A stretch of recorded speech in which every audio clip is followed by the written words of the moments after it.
కా ను కా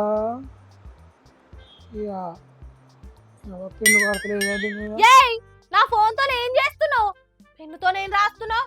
ఏ నిన్నే కాక అరే గిటు గిటు చూడే. గ్రామం పేరు అంటే ఊరు పేరు. ఇది రాద్దాం.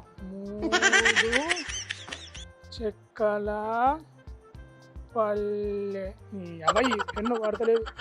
దీని పెన్నుతో రాస్తే పడుతుందా మరి, లేకపోతే ఒక ఇనుప ముక్క అందుకొని రాయితో బీగల మీద రాసినట్టు ఇట్లా రాయన ఇట్లా ఏం చేయాలి? ఫోన్ వలుగుతుంది గట్లా చెయ్య. నీకు దండం పెడతా. దండం ఎందుకు బిడ్డ? నువ్వు యూరియా బస్తాల కోసం సెల్లుల పేరు రాయాలన్నట కదా, అందుకే తనలాడుతానా ఎట్లా రాయాలి ఇంకా అని. ఇది పడతలేదు పాడే పెన్ను గట్టి ఒత్తి రాయన మరి ఇట్లా. మర్యాద కొద్దీ నా ఫోన్ ఎక్కడున్నదో అక్కడ పెట్టు. దానికి ఏమైనా కావాలి కానీ నీ సంగతి చెప్తా. అయినా సెల్లుల యూరియా కోసం మొబైల్ వాడాలని చెప్పింది ఎవలే?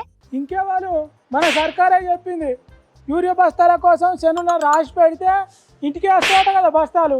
అట్లయితే నువ్వే సెల్ ఫోన్ కొనుక్కొని దాంట్లో సర్కారు చెప్పినట్టు చేయి కానీ నా సెల్లులో చేస్తే ఎట్లా? మంచిగానే ఉన్నావు. ఇప్పుడు సారాణ సాయకు బారాణ బస్ కిరాయి లెక్క యూరియా బస్తాల కోసం 20,000 పెట్టి సెల్లు కొనాలా నేను? భలే ఉన్నావు నువ్వు. కొనాలే తప్పది. యూరియా బస్తాల కోసం గాయంత చేయలేవా? ఈ సెల్లులో యూరియా బస్తాలు తెచ్చుకోవాలని చెప్పిన తిరిగా నీకు కూడా బుద్ధి లేదుగానే పోరి. ఏ బుద్ధికి దానికి చెప్తున్నా. మరి లేకుంటే ఏంది? నేను చదువుకున్నదే 4వ తరగతి. ఆ సెల్ ఫోన్ వాడుడే తెలియదు నాకు. ఇక యూరియా బస్తాల కోసం సెల్ ఫోన్ కూడా ఎట్లా, దాన్ని వాడు ఎట్లా? నేర్చుకోవాలి, తిప్పల పడాలి. దానికోసం 2,000 ఫీజు కట్టి కోచింగ్. సరిపోయింది. ఇక ½ కిలో చికెన్కు ½ కిలో గరం మసాలా వేసిందట వెనుకట ఇవ్వడం. అట్నే ఉన్నది నీ ముచ్చట కూడా. సరే నేనంటే ఎట్లనో తిప్పల పడతా. అసలే చదువు రాని వాళ్ళ సంగతి ఎట్లా మరి? వాళ్ళకు కూడా యూరియా కావాలంటే కింద మీద పడుకుంటా పాకులాడాలి. ఈ అమ్మ పోరి గుండు సంబంధం కుదితే మూతి పనులు. ఈ 10 ఏళ్ళల్లో ఒక్కసారన్నా ఈ తెలంగాణ రైతులకు గిసోటి తిప్పలు వచ్చిందా? సీదా సొసైటీ కాడి బండి వేసుకొని పోయేది, బండి నింపుకొని ఇంటికి వచ్చేది. ఇక నాకు తినుక నేర్పుతుంది తెలియదు అన్నట్టు.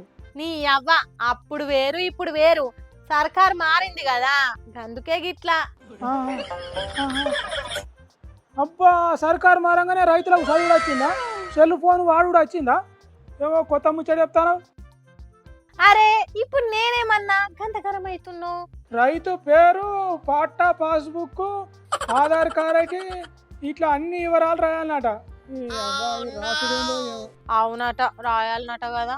మరి కౌలు రైతులు ఎవరి పేరు రాయాలి? పోడు భూమి సాగు చేసుకునేటోళ్ళు ఏం చేయాలి?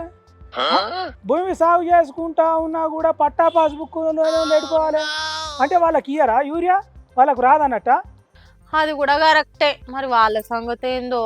రైతులకు ఇవ్వాల్సిన యూరియాను చిన్న చిన్నగా ఎగ్గొట్టేదానికి ఈ ఉపాయం అన్నట్టు.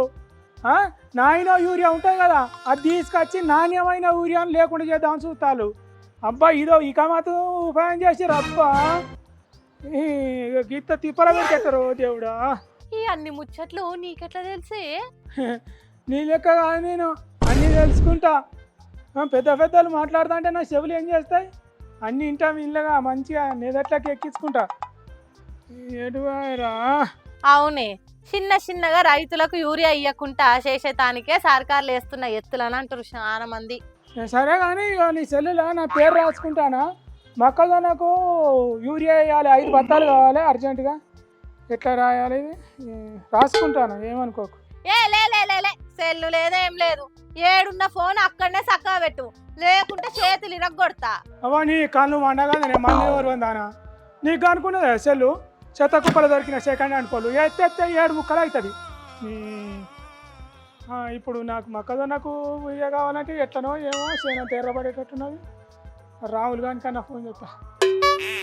ఫోన్ అంటే మళ్ళీ ఫోన్ ఉన్నది. ఇక చూసిరానుల్లా ఏం తెలియని అమాయక రైతులకు కొత్త సిక్కులు తెచ్చి పెడుతున్నాయట సర్కార్లు. యూరియా కావాలంటే యాపుల పేర్లు రాసుకోవాలన్నట. లైన్లల్లా రోజులకు మనం నిలబడితే దొరకని యూరియా సెల్ ఫోన్లో ఆర్డర్ పెడితే ఎప్పుడు వస్తుందో అప్పటిదాకా షేర్లు శెల్కలు ఏం కావాలనో ఏమో.